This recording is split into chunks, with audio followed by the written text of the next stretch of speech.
Please come to order.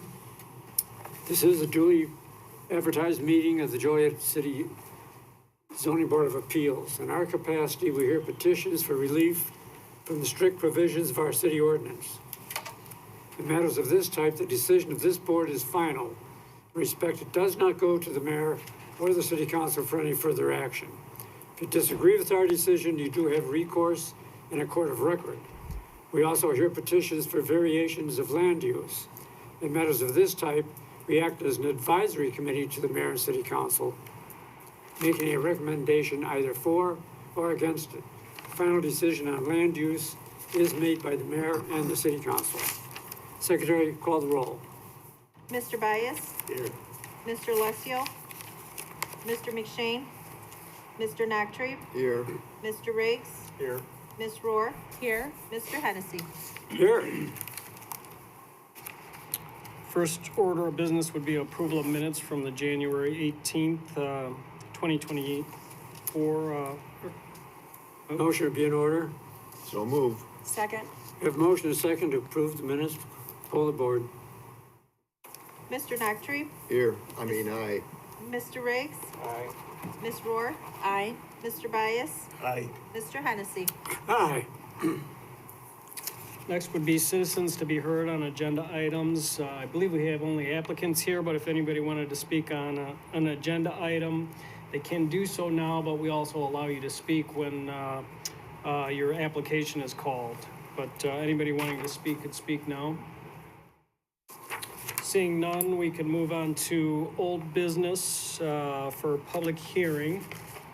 We have a holdover from last meeting, the 1303 Agnes Avenue. If you remember that, there was a bit of confusion at that last meeting for those in attendance on what the property owner wanted to do and what the architect applied for. So if you don't mind, I won't read the whole staff report again. I'll read the new information on that one, but let me know if you want me to go over anything else. Okay, go ahead. Zoning Board of Appeals meeting from 12/21/23. The subject petition was discussed by the zoning board at its December 21st meeting. A petition was tabled by the board due to the property owner's desire to square off the northwest portion of the building. It was uncertain during the meeting whether this addition would necessitate an additional variation to allow structural ground coverage on the property to be built in excess of 30%, as limited by section 47-17.29 of the city's zoning ordinance. Upon further review, staff has determined that with the proposed addition, the property's ground coverage will only be approximately 25%, which is allowable amount of coverage. Therefore, the only applicable variation request is the original request for the variation to reduce the side yard setback from 8 feet to 4.3 feet.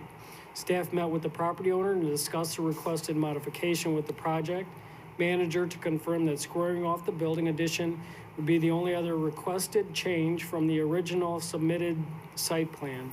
An updated site plan and updated floor plans have been included in the staff report packet. And then I would just add that if the board votes to approve this variation, the one condition is still that necessary building permits shall be obtained prior to construction of any addition to the main building. And that concludes our staff report. Petitioner here.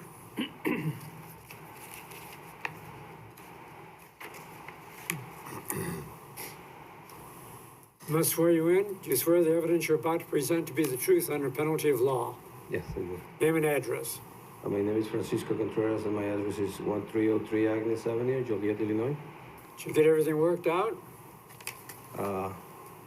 Huh? No, I don't get it. What do you say?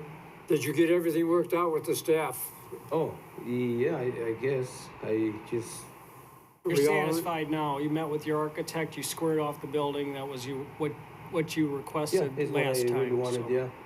Yeah. So we're in agreement? Yeah. Jim? Yeah. Everything's kosher? Yes. Any other questions by the board? Anybody in the audience wish to speak in favor? Is there anyone opposed? Chair closes petition, asks the board for discussion and a motion. Motion to approve. Second. We have a motion and a second to approve petition 2023-75. Poll the board. Mr. Riggs? Aye. Ms. Rohr? Aye. Mr. Bias? Aye. Mr. Noctre? Aye. Mr. Hennessy? Aye, thank you. Okay, I just have to say thank you, because today is my birthday, 41, so thank you for my birthday present. Well, gee, I could have 2.5 birthdays if I was that age. Happy birthday. Next application is 2024-01. The applicant is 2903 Schweitzer Road, CNT-PR LLC, and the owner is the same. The location is 2903 Schweitzer Road. Request is variation to allow 3 additional business park identification signs. Under purpose, the applicant is requesting a variation to allow 3 additional identification signs for Centerpoint Intermodal Center at Joliet Intermodal Park. Per zoning ordinance section 47-14A 9.4, business park identification signs in the IT district, maximum number of business park identification signs is limited to those shown on the concept plan for the development. Proposed signs were not included on the original concept plan for the Centerpoint proposal, so the petitioner must seek a variation. Zoning Board of Appeals makes a final decision on this variation request. Under site-specific information, the property is 69.1 acres and contains a 977,150 square foot industrial warehouse constructed in 2023. Site is Lot 19 of Centerpoint Intermodal Center at Joliet Phase 19 subdivision, which was approved and recorded in April 2018 and is zoned ITC Intermodal Terminal Industrial Park. The Humboldt Road extension, which opened in April 2023 and links I-80 to Centerpoint Intermodal Center, is located to the east of the property. Under surrounding zoning, land use, and character, property is located within the Centerpoint Intermodal Center at Joliet Development. Surrounding zoning and land use as follows. To the north is ITC and it's undeveloped. To the south is ITC, undeveloped, ITB, trucking facility in County A1, undeveloped. To the east is ITC, Humboldt Road Extension. To the west is ITC, undeveloped. Under applicable regulations, section 47-17.14A 9.4, business park identification signs IT district, and section 47-17.213BB, criteria for granting a sign variation, and you could refer to the attachment for this. Under discussion, the petitioner seeks to install 3 additional Centerpoint signs at the existing development at 2903 Schweitzer Road, which is located at the northern entry to the park at the northwest corner of Schweitzer Road and Humboldt Road, and you can see figure 1 for this. The signs will identify the intermodal park for vehicles traveling south on the Humboldt Road Bridge. 2 signs are the Centerpoint logo and will be placed on the north and east sides of the warehouse building. The third sign is painted on the water tower, the southeast corner of the site, and faces east toward Humboldt Road, and you can see figure 3 for this. On the 2013 concept plan for the Centerpoint development included 3 monument-style intermodal center signs to be placed at main entrances to the park. One on Laraway Road at the Union Pacific Railroad tracks, one on Millsdale Road at the Union Pacific Railroad tracks, and one at the southeast corner of Centerpoint Way, and what is now Humboldt Road, and you can see figures 4, 5, and 6 for this. Because the proposed signs at 2903 Schweitzer Road were not included on the original concept plan, petitioner must request a variation to permit these signs. The proposed signs will be located at a key entrance point to the intermodal park and are consistent with other signs in the area. Site plan and sign graphics are attached, and under conditions we have none, and that concludes our staff report. Petitioner here? Do you swear that the evidence you're about to present to be the truth under penalty of law? I do. Name and address, please. My name is Jake Karzik. I'm here on behalf of CNT PR LLC. I'm from the law firm of Spacey and Taylor. We're on 1415 Black Road in Joliet. Just kind of reiterate what Mr. Torrey said, asking for approval of signs. This is really just continuity with the rest of the park.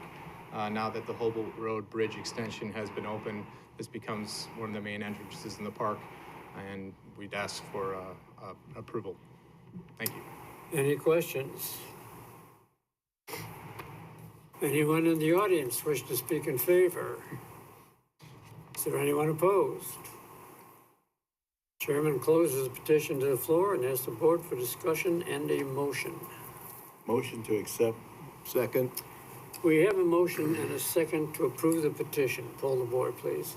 Ms. Rohr? Aye. Mr. Bias? Aye. Mr. Noctre? Aye. Mr. Riggs? Aye. Mr. Hennessy? Aye. It was approved and final. Next order of business would be petition number 2024-02. The applicant is Harris Investments LLC, Rowell Storage Series. The owner is the same. Location is 414 Rowell Avenue. Request is an extension of a special use permit. And under purpose, the applicant and owner, Harris Investments LLC, Rowell Storage Series, is requesting an extension of a special use permit, ordinance number 18522, which allowed a self-storage facility located at 414 Rowell Avenue. City Council approved the special use permit in June 2023. As a condition of approval, the building permit was to be obtained within 180 days of ordinance approval, which was December 17th of 2023. The applicant's attorney submitted a letter on November 28th, 2023, requesting an extension to allow additional time for the applicant's engineer team to complete stormwater calculations and plans for site improvements. The 8.28 acre site is located east of Rowell Avenue at 4th Avenue and Florence Avenue and is zoned I-1 light industrial. Proposed self-storage facility includes a main building with climate-controlled indoor storage and 14 additional storage unit buildings. Development of the site includes the approval of the preliminary, final, and recording plat in order to consolidate all of the parcels into one lot. Preliminary and final plat, as well as associated vacations, reclassifications, and annexation of one parcel were approved by City Council in June of 2023. The applicant's engineer team is currently preparing the final engineering plans so that the recording plat can move forward for City Council review.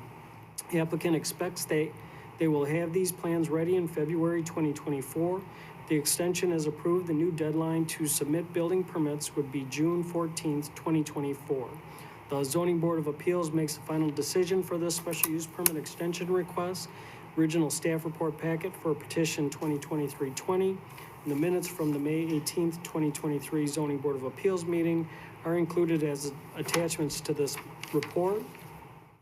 If the proposed special use permit extension is approved, the Zoning Board of Appeals by the ZBA, the following conditions would be included. One, that the designs of the buildings complies with the city's non-residential design standards, including the south side wall of the south mini storage building. Two, that the fencing on the west and south sides of the site shall be decorative wrought iron. Three, that no barbed wire fencing shall be allowed. Four, that a landscape plan that meets city ordinance requirements shall be submitted as part of the building permit plan set. Five, that a tree inventory and tree preservation plan that meets city ordinance requirements shall be submitted as part of the landscape plan. Six, the 180-day clause. And lastly, seven, should the property be declared a public nuisance, shall be subject to a rehearing and a possible revocation of the special use permit. And that concludes our staff report. Petitioner?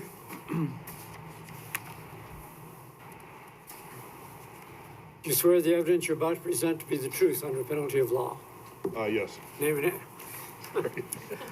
Yeah, right. You were never in the Boy Scouts, were you? I'm holding something here in my right hand, so. Paul Richards, I'm the attorney for the petitioner with Kavanaugh, Grumley, and Gorbold, 111 North Ottawa Street. We don't have anything further to add aside from the staff report, which, again, staff has done a tremendous job working with us on this project. Questions by the board? Is this the same company that came before us some months ago that wanted to do a storage at, on Jefferson? No. It's different. No, that's different. That's the I don't difference. think that's the same one, yes. Any other questions? Anybody in the audience wish to speak in favor? Is there anybody in the audience? And against the petition? Chair closes the petition to the floor and asks the board for discussion and a motion. Motion to accept. Second. We have a motion and a second to approve the petition. Poll the board. Mr. Bias? Yeah. Accept, yes. Mr. Noctre? Aye. Mr. Riggs? Aye. Ms. Rohr? Aye. Mr. Hennessy? Aye. That is approved and final then for that extension. Next would be old new business, not for final action or recommendation. We have none. Public comments, we do not have public, so there's likely no comments. And lastly, you can adjourn Well, if you I'd like to file a complaint against one of our board members who did all the speaking today. We had such a short meeting, you asked too many questions, I thought. But we'll forgive you this time. Yeah, we wanted to keep it to 3 minutes. Oh, we were going for One the each. record. Okay, is there a motion to adjourn? So moved. All in favor signify by saying aye. I think we need to start all over again. Negative, no. The meeting is adjourned at